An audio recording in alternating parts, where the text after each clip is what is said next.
Terus saya mikir gitu ya, gimana supaya bapak ini tuh bisa ngerespon saya gitu ya kan. Akhirnya saya iseng-iseng waktu itu buka Instagram. Instagram siapa? Instagram Yusuf Yusuf Mansur. Mansur, Iya. Pak YM gitu waktu itu. Terus di profil beliau tuh kan ada namanya tuh kayak training-training gitu, buka-buka kelas, coaching-coaching gitu. Iya. Nah di salah satu kelasnya itu ada pembahasan tentang bagaimana tentang apa namanya supaya kita terbebas dari utang. Iya, iya. Gitu. Di Iya. kelas-kelasnya itu. Iya. Nah, saya langsung bingung gitu mikir gitu ya kan. Ini bapak ini tuh buka kelas supaya bebas dari hutang, Iya, tapi beliau sendiri punya hutang yang belum terselesaikan. Iya. Itu.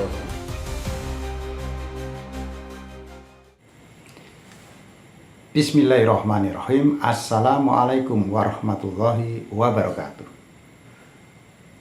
Pemirsa Nahi Mungkar yang dirahmati oleh Allah Subhanahu wa Ta'ala, dimanapun Anda berada, semoga dalam keadaan sehat walafiat dan selalu dalam lindungannya. Pemirsa, di video opening telah kita saksikan kesaksian seorang pemuda bernama Ali yang mengatakan bahwa beberapa waktu yang lalu Yusuf Mansur membuka kelas dengan tema bagaimana melunasi hutang atau kelas bebas utang.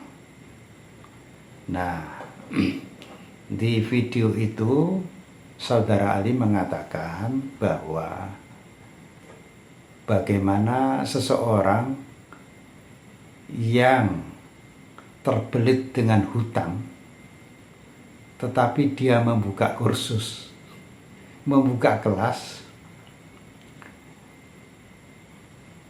untuk mencari jalan keluar bagaimana bisa bebas utang.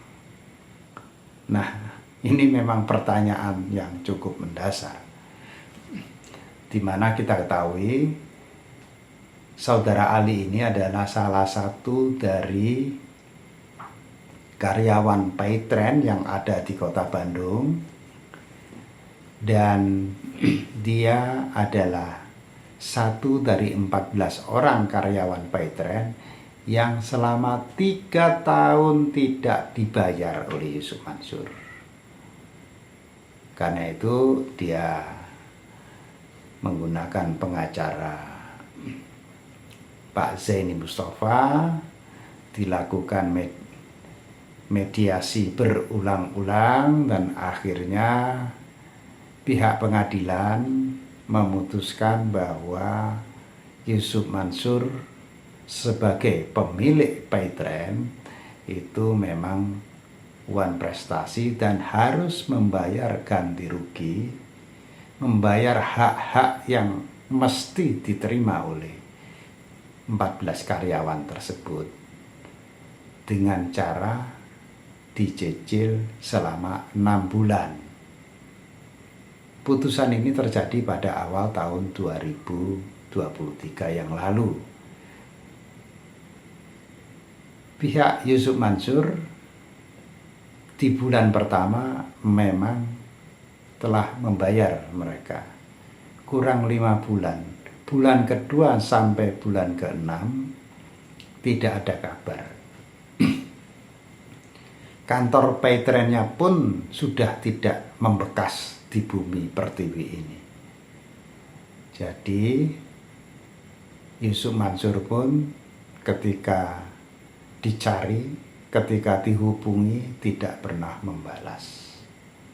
Inilah fakta yang terjadi kepada teman-teman karyawan dari Paytrend. Nah, ini Paytrend yang bayar-bayar ya, yang bayar token listrik, yang beli tiket, yang bayar PDAM dan seterusnya. Ada juga Paytrend Asset Management yang juga sudah dicabut izinnya oleh OJK.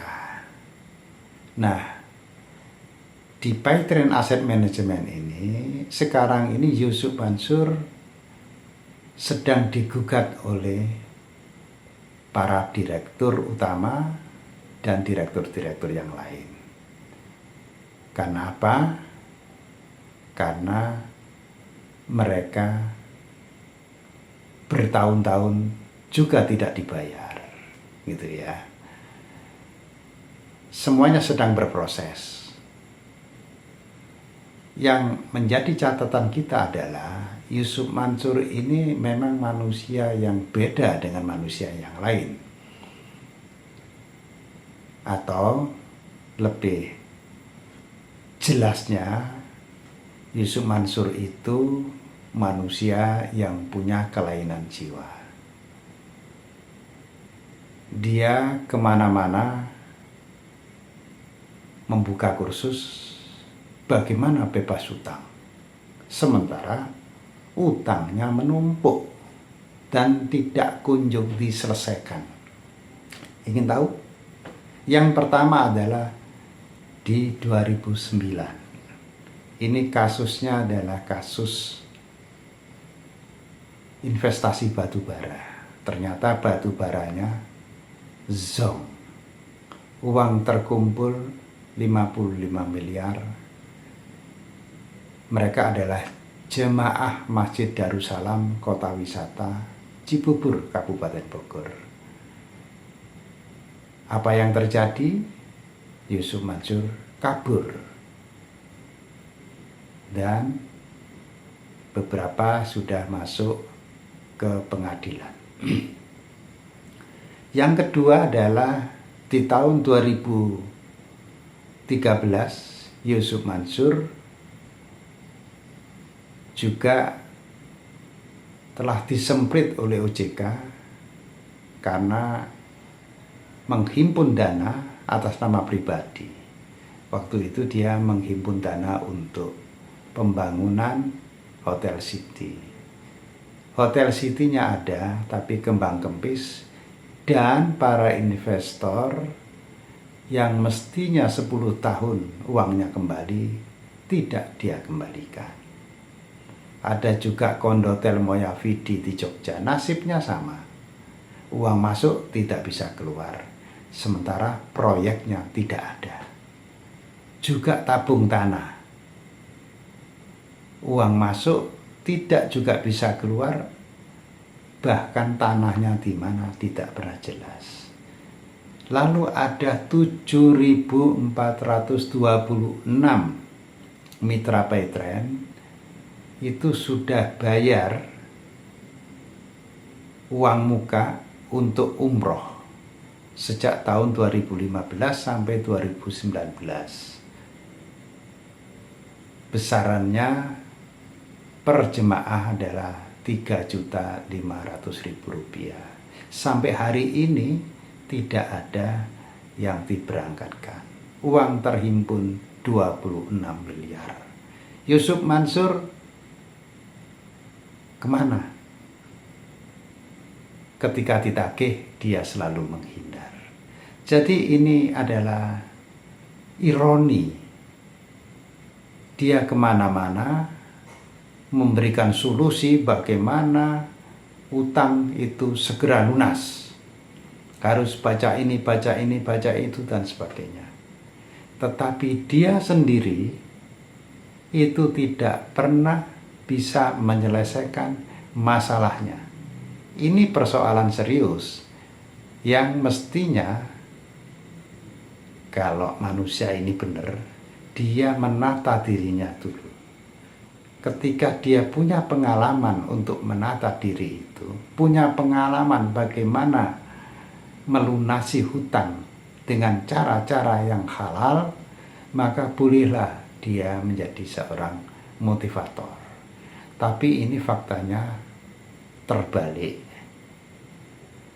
Dia menjual kursus bebas utang, tetapi utangnya sendiri itu tidak pernah selesai, tidak pernah dia bayar, dia ngacir, lari, dan seterusnya.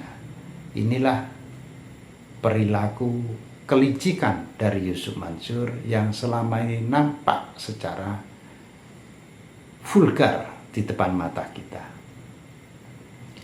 Nah, si Ali sendiri, saudara Ali itu adalah karyawan Paytrend.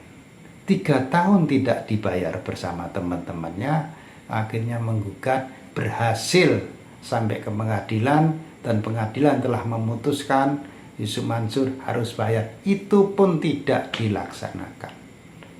Dari 6 kali pembayaran yang seharusnya hanya sekali Yusuf Mansur membayar, selebihnya dia ngajir, tidak bertanggung jawab. Inilah saudara catatan kita terhadap Yusuf Mansur yang mengaku-ngaku sebagai seorang ustadz. Memang dia punya pondok pesantren yang namanya Darul Quran, tetapi apakah dengan demikian maka segala omongan, perilakunya itu sudah sesuai dengan Al-Quran? Inilah yang menjadi titik tolak, di mana apa yang dia ucapkan tidak sesuai dengan apa yang dia lakukan. Saudara, jika Anda punya catatan, punya komentar, silahkan ditulis di kolom komentar. Terima kasih. Billahi taufiq wal hidayah, waridho wal inayah. Wassalamualaikum warahmatullahi wabarakatuh.